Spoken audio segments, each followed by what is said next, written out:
noticiário do Vascão da Gama. Fala, Breno Monsef. Vamos lá, amanhã Vasco e Fortaleza, 9h30. Ontem eu falei das voltas do Rossi e do Robson Bambu. A tendência é que eles fiquem como opções no banco de reservas pro técnico Ramon Dias. Tem uma dificuldade aí no retorno do Medel, né? O Medel tá com a seleção chilena, enfrenta a Venezuela hoje, e a logística de retorno do Medel é complicada. Então a tendência é que o Medel não jogue amanhã. Vai depender dele, do Ramon Dias, do Vasco, da seleção chilena, de todo mundo. Se o Medel amanhã vai ter condições ou não. Um desfalque para amanhã ou outro desfalque para amanhã. O Paulinho tá suspenso. Então o Ramon Dias vai ter que mexer na equipe do Vasco, que pega o Fortaleza amanhã. Um provável Vasco que a gente pode esboçar tem o Léo Jardim no gol.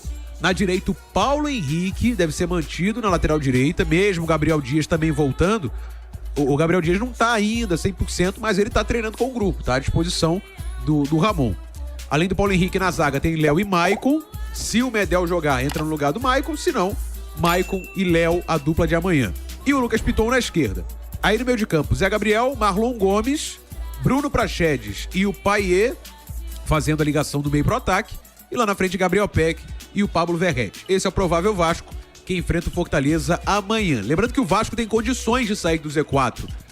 Para isso precisa vencer, antes de tudo, antes de projetar outros resultados. E aí secar Santos e Bahia.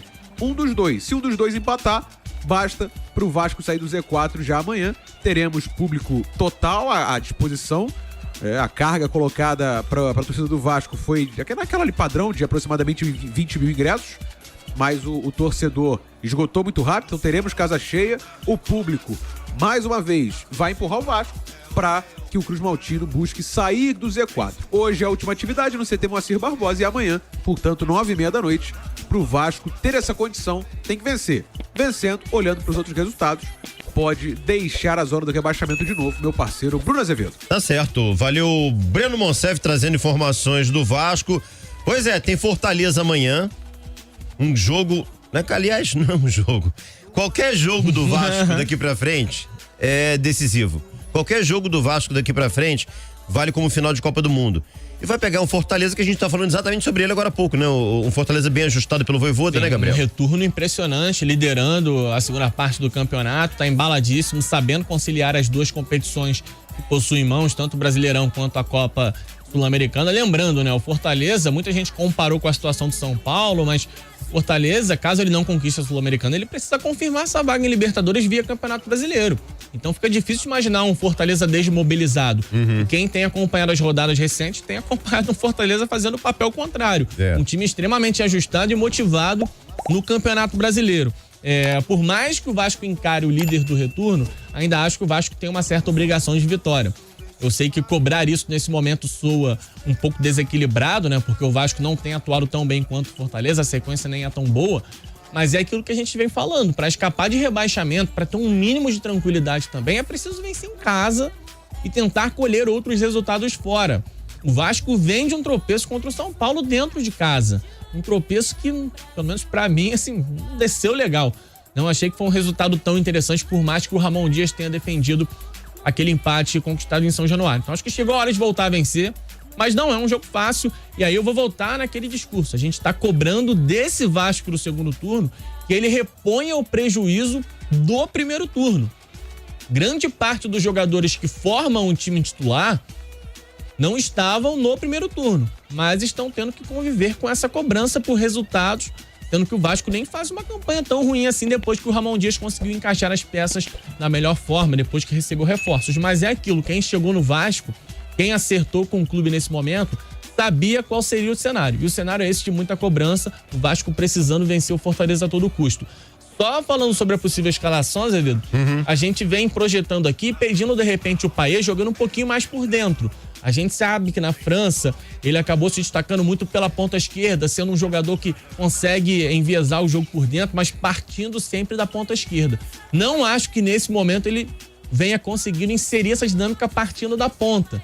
De repente, ele jogando por dentro, pode encaixar um passe um pouco mais qualificado e deixar um companheiro na cara do gol. E aí ele pode jogar numa posição mais confortável que não vai exigir uma dinâmica tão grande dele no momento que ele ainda não está na melhor forma física. Por essa escalação prévia do Breno, a gente pode, de repente, projetar o Paier jogando por dentro. Você coloca o Peck aberto na direita e o Marlon aberto na esquerda, como aconteceu no último jogo, e aí no lugar do Paulinho, que tá suspenso, entraria o Payet fazendo essa movimentação um pouco mais por dentro. Gostaria de ver esse teste sendo realizado, acho que pode funcionar bem. Não tô dizendo que ele seria esse jogador para fazer a função daqui para frente, não, mas pelo menos num curto espaço de tempo, nessa temporada onde claramente ele não vai conseguir atingir o ápice da forma física. E fica a preocupação do Medel não conseguir voltar a tempo, né? Infelizmente. Essa é uma situação, né? Porque tá com a seleção chilena. Eu acho que talvez seja muito difícil o Medel jogar amanhã, hein? A gente tá falando de jogadores do Botafogo que vão jogar no Uruguai. Uma viagem muito mais tranquila para ser realizada.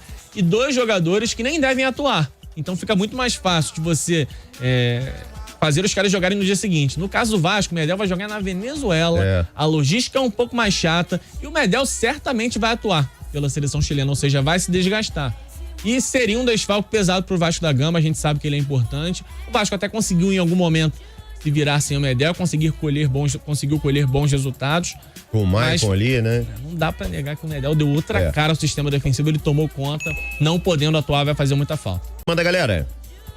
Fala, rapaziada, papo de craque, que é o Thiago Vascaíno. Fala, Thiago. Amanhã é dia de Vasco e o Leão lá do Ceará vai virar gatinho dentro do Caldeirão.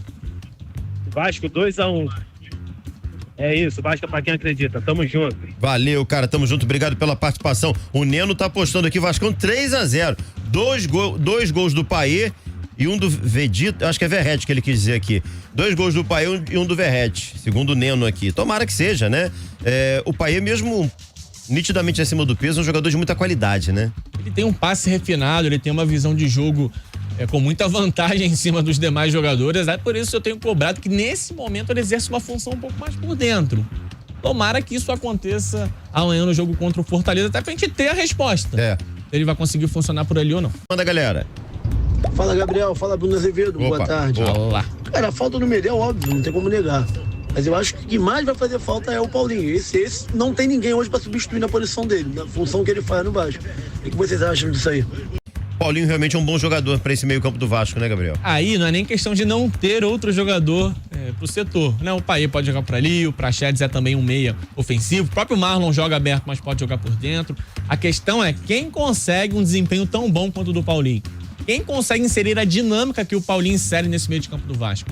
É aquele jogador que atinge uma fase tão boa, atinge um momento tão espetacular que realmente, quando fica de fora, você pode tentar reduzir um pouco da falta que ele faz, mas em algum momento acaba surgindo uma lacuna ao longo da partida. É torcer pro Payet, pro Marlon, outros jogadores estarem numa noite inspirada amanhã. O que a gente tá falando aqui, a provável ausência do Medel, que preocupa, enfim, aí agora a questão do Paulinho, isso mostra que o cobertor do Ramon Dias é curtinho, né, cara? Melhorou o elenco depois da segunda janela? Sim. Muito. Tá, até porque o tava titular horroroso. agora tem uma cara, mas é o que você falou. Antes o elenco era horroroso, agora é um elenco ok. Então, quando alguns jogadores ficam de fora, estamos falando de Paulinho e Medel. 2 pilares desse grande momento do Vasco, talvez ali junto com o Verratti. E aí, quando 2 desses caras ficam de fora, é impossível não ter uma cara de qualidade. Cadu Bernardo. Salve, galera da Transa. Marlon Gomes jogando na ponta não tem me agradado. O que vocês acham desse posicionamento dele? Abraços. Eu também prefiro ele por dentro, mas nesse momento eu acho que ele tem maior condição de exercer a função do que o Payet. Então o Marlon, ele consegue, acho até que fez partidas interessantes nessa função pelas pontas, e eu prefiro ele jogando por dentro. Mas é uma questão de avaliar o momento, né? Será que o Payet vai conseguir dar dinâmica? O Payet claramente recebe a bola e não consegue dar uma esticada até o fundo do campo. Essa esticada o Marlon consegue. Então acho que nesse momento vale a pena insistir um pouquinho mais com o Marlon por ali. Breno Monsef. Pois é, vamos falar então do Vascão amanhã, jogo importante. Esse jogo contra o Fortaleza é importante porque o Vasco pode sair do Z4. Eu venho projetando isso e, enfim, a situação até relativamente tranquila. O Vasco tem que vencer. Né? Vencendo, olha para Santos e Bahia. Se empatarem ou perderem os seus jogos, pelo menos um dos dois. O Vasco vencendo sai do Z4. Uma situação relativamente tranquila. De novo, para isso tem que vencer amanhã o Fortaleza em São Januário. Eu projetei um time titular para amanhã e ao longo da tarde até repercutiu a informação da equipe do Vasco para amanhã. Até porque o Medel não volta para amanhã. O Medel hoje, daqui a pouquinho, enfrenta a Venezuela com a seleção do Chile. Então não vai dar tempo dele voltar para jogar amanhã. E o Medel não é mais um garoto. Mesmo que ele voltasse, não estaria na plenitude física. Então o Maicon entra na zaga junto com o Léo.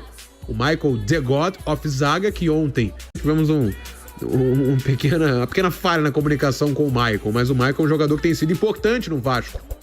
E ele até publicamente falando sobre isso. Então o Maicon amanhã deve ser titular junto com o Léo na zaga, Cruz Maltina. E no meio de campo, o Ramon Dias não tem o Paulinho que tá suspenso. Cumpre suspensão automática amanhã, não joga contra o Fortaleza. Então o meio de campo do Vasco deve ter Zé Gabriel, Marlon Gomes, Bruno Praxedes e o Payet. Payet deve completar esse meio de campo como titular. Falei mais cedo e com o treino de agora à tarde eu confirmo essa informação. Provavelmente, é claro, tudo pode mudar, né, gente?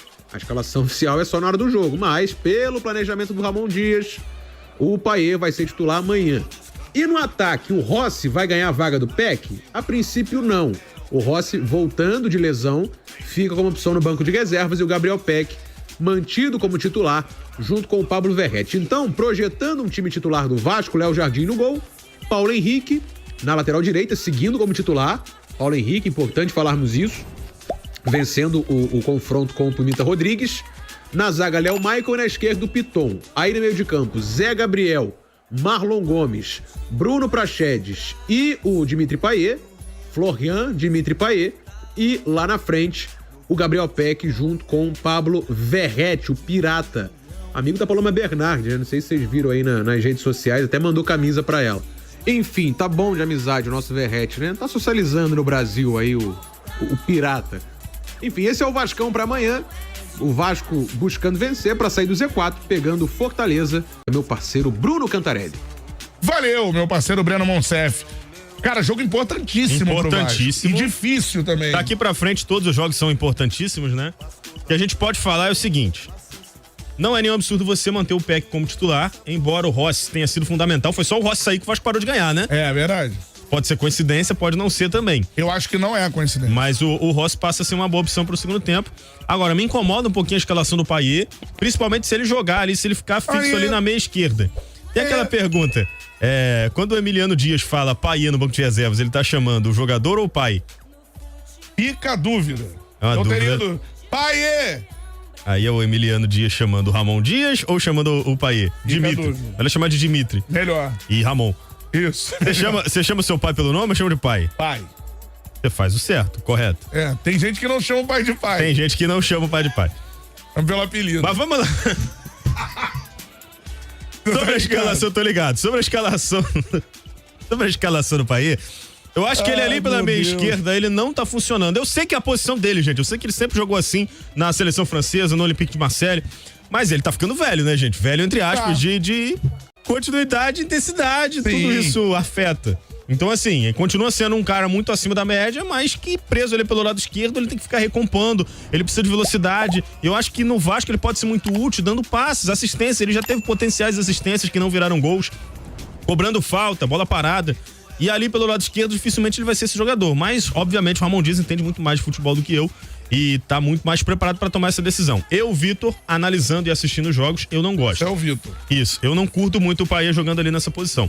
Sim. Mas assim, ele tá tentando, tá mexendo na equipe. Ele viu que a escalação do jogo contra o São Paulo não deu certo. Ele viu que o Vasco não fez um bom jogo contra o Santos. Aliás, o Vasco já tá devendo, talvez desde aquele jogo contra o Curitiba, né? Que pode até ter iludido um pouquinho, um 5-1. Desde aquele jogo, o Vasco não tem uma grande atuação.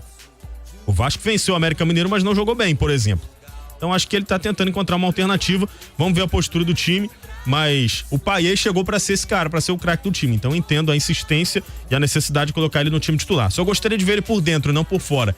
Mas pelo visto não é o que vai acontecer. Essa é a parada, cara. Tem uma informação do Vasco aqui pra completar. Importante. Não só do Vasco, né? Porque vem aí o Pan-Americano. Jogos Pan-Americanos. Tivemos uma troca, o Lucas Halter, zagueiro do Goiás, se machucou. E o Miranda do Vasco foi convocado pro lugar do Lucas Halter. Olha aí, vai ser uma seleção interessante. Então o Vasco vai ter 2 representantes na seleção dos Jogos Pan-Americanos, o Miranda e o Figueiredo. Vou passar aqui rapidamente os convocados que são de times do Rio de Janeiro. Miranda do Vasco pra zaga, Igor Jesus do Flamengo no meio campo. Bom jogador. E no ataque, Matheus Nascimento do Botafogo e Figueiredo do Vasco. Então Miranda e o Figueiredo vão desfalcar o Vasco aí por aproximadamente um mês. Brasil tá no grupo B do PAN, ao lado dos Estados Unidos, Colômbia e Honduras.